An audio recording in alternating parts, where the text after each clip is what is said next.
Zian! What happened? Why those guys tried to hurt me? Did they succeed? No. Good. Why did you leave and why they were so pissed at me? Because I tell them you say they know good fighters and that their mother have sex with mules. You what? Oh, make them very angry. Fight hard. Good training. Let's go!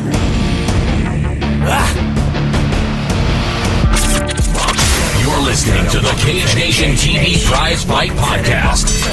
Coming to you from the Candid Cameron Studios in State College, Pennsylvania. Here's your host, Albert Cameron.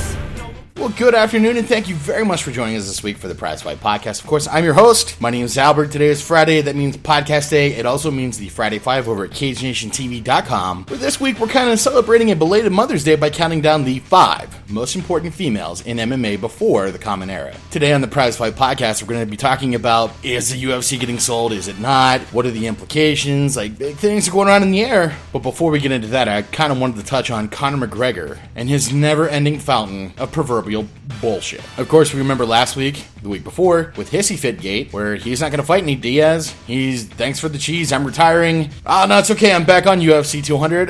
No, you're not. According to UFC officials, no, you are not Conor McGregor. Well, the hits keep on rolling. Over the last 2 weeks since we've talked to you on the Prizefight Podcast, Conor McGregor has come out and said, hey, I'm going to be fighting Floyd Mayweather Jr., which, did McGregor say that? Somehow along the line, the rumor got spewed that he is going to be fighting Floyd Mayweather Jr. in a boxing contest. And frankly, I think it's just another part of the hissy fit tactic. Conor McGregor is trying to prove that he's valuable in other forms of combat sports. Now again, I've not spoken to anyone in the McGregor camp. I have no idea what's going on in Conor's mind. He might just really be into boxing and think that this is a great opportunity for him to get out there and test himself against one of the possibly best boxers on planet Earth, being Floyd Mayweather Jr. If history is indicative of anything, it kind of appears that he's trying to bully his way into negotiating with the UFC to get what he wants. Conor McGregor is currently featherweight champion of the world in the UFC. Now, of course, the argument can be made, are the guys who fight in the UFC the best? Well, they do attract the best. They pay the best for these prize fighters. So while a better featherweight might be out there, that better featherweight has not stepped up to challenge Conor McGregor for his title. Regardless of his negotiating tactics or what fight he may not be fighting or what fight he may be fighting, Conor McGregor does have an obligation as the best featherweight right now that holds the UFC crown. Until that better featherweight shows up to dethrone him, Conor McGregor is number one at featherweight. That's the point of being a champion, to be undeniably, undisputed number one. If a bunch of guys were walking around saying they're number one, then what's the point of a championship? The point of a championship is to crown number one. So Conor McGregor has an obligation as the number one featherweight in the UFC to fight until he is no longer number one featherweight. If he retires a champion, that is fine. But what does that do for a potential boxing career? Doesn't it kind of dilute it? How can Conor McGregor be promoted as a boxer that was UFC featherweight champion? It kind of leaves ends untied. Loose ends are out there. And we can't say for certain that Conor McGregor is the best because he hasn't been tested. Now, if he fights Floyd Mayweather Jr., and it's a really big if, well, you know, anyone has a puncher's chance of victory. That's just the name of the game. Now, when I say really big if, I do mean because the UFC has a contract that is practically half of a ream of paper, a ream being 500 sheets. Whenever Fedor Emelianenko was in negotiations with the UFC the first time, this is right after the Pride buyout, Fedor and his camp said the UFC contract was 60 pages that was so restrictive that he couldn't comfortably sign it. He didn't feel comfortable signing away that many rights to his likeness and to his career that he wouldn't sign the UFC contract. I have to imagine that Conor McGregor, being in a spot where he's crowned number one featherweight in the world, would have signed something very similar. So I can't imagine that the UFC is just going to let him walk away to compete in boxing. It's different. I mean, I know UFC guys have competed for Metamoris and different grappling tournaments. That's different. They don't have the promotional power, and it's not really as related as what boxing is. Yes, there are a lot of aspects in grappling in the UFC. A lot of Brazilian Jiu-Jitsu black belts compete in the UFC, but there's not a whole lot of money to be made for Metamoris. Metamoris doesn't pay their grapplers from what I understand. Boxing, especially a fight with Floyd Mayweather Jr., Money Mayweather, has the potential to come in to millions upon millions of dollars. I highly doubt the UFC is going to let that kind of money on the table. I'm bringing it up today because I think that this is just another part of the hissy fit tactic. I could be wrong, and if anyone anyone can prove me wrong, I will be more than happy to listen. That is the point of the broadcast platform, that we can have these kind of discussions. Long and the short of it, I've been around long enough to know that I'm pretty sure this fight isn't going to happen. And if it does happen, lawyers of all degree and caliber are going to get involved. Big news this week was that the UFC is being bid to be purchased by an outside party. Now, of course, this is nothing new to the UFC brand. Of course, the UFC brand was established, founded, brought to us by the Semaphore Entertainment Group, SEG, Bob Meyerowitz, Horian Gracie, Art Davies. Those names are not involved with the UFC today. UFC was purchased in 2001 by Zuffa LLC. Parts of Zuffa also captured the Pride Fighting Championships holding, and they actually formed a different LLC called Pride FC Holdings LLC. Now, talks of all this purchase came from ESPN, and I'm reading an article directly from sports.yahoo.com,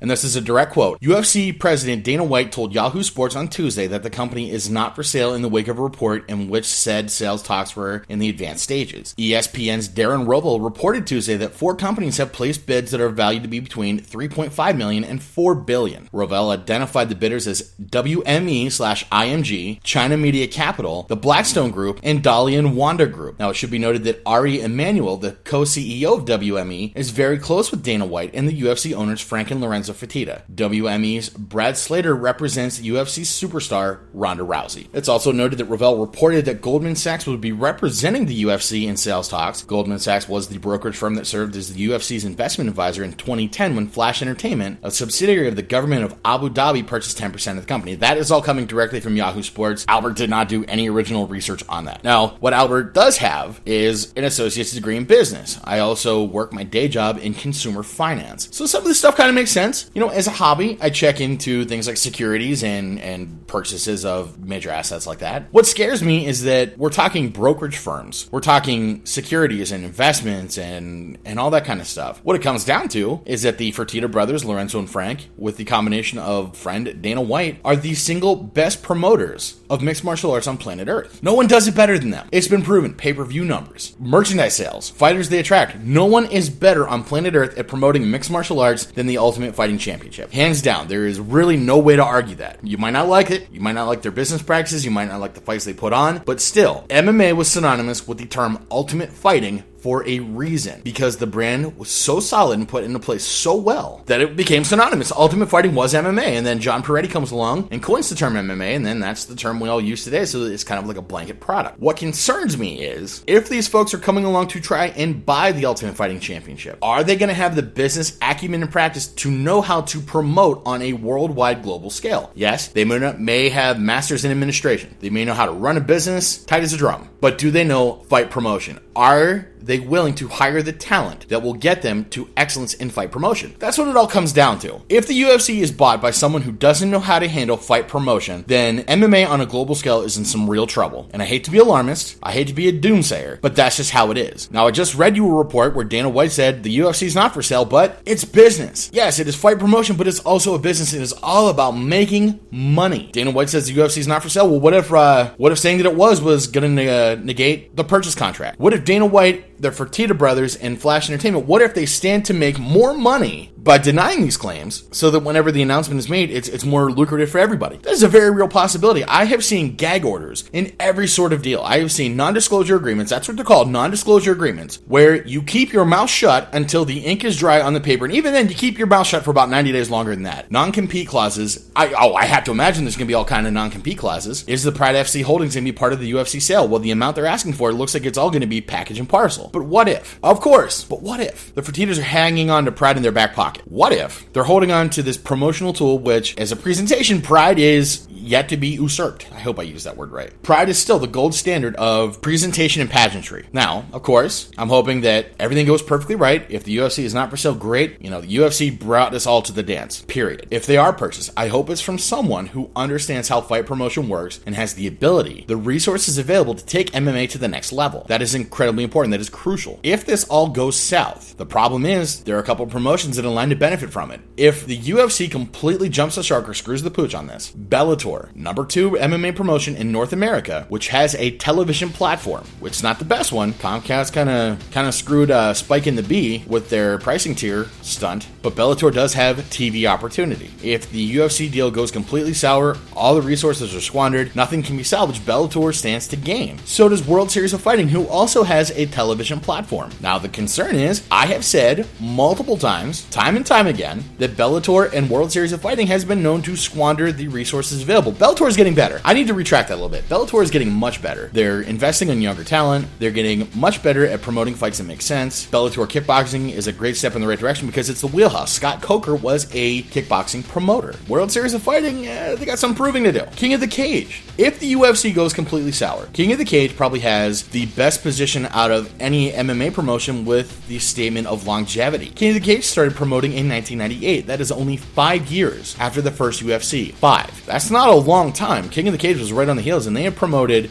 many, many more events, and they have their franchise agreements. They're global. They have promoted in Singapore and in Australia. King of the Cage has the reach. Of course, as we hear things come along, we're going to pass word along, but Dana White has said no before. Well, hey, Dana, when's MMA coming, women's MMA coming to the UFC? It's not. Well, that was clearly wrong, if not a diversion tactic. I'm really interested in hearing what you guys think about this. Make sure you comment on the Facebook post, shoot us an email at cagenationtv.com, and I will tell you from expertise, if the king becomes assassinated, and I'm talking about the UFC being king, if the king gets assassinated, we have proven that as MMA fans that we have buying power. And with that buying power, we will go either to the next best product or we're going to support something completely new. All these regional fights we go to, Gladiators of the Cage, Pinnacle FC, Pinnacle Boxing, Valley Fight League, all of these guys have an opportunity to flourish if things go sour. Ladies and gentlemen, that's my time. Thank you very much for joining us this week on the Prizefight Podcast. I'm your host. I'm Albert. We'll see you guys next week where until next time, fights Cameron action. Thank you for tuning in to the Cage Nation Prizefight Podcast. All rights reserved, 2015-2016 Planetary Sports. The Prizefight Podcast is part of the Cage Nation Broadcast Network. For more information, visit www.cagenationtv.com.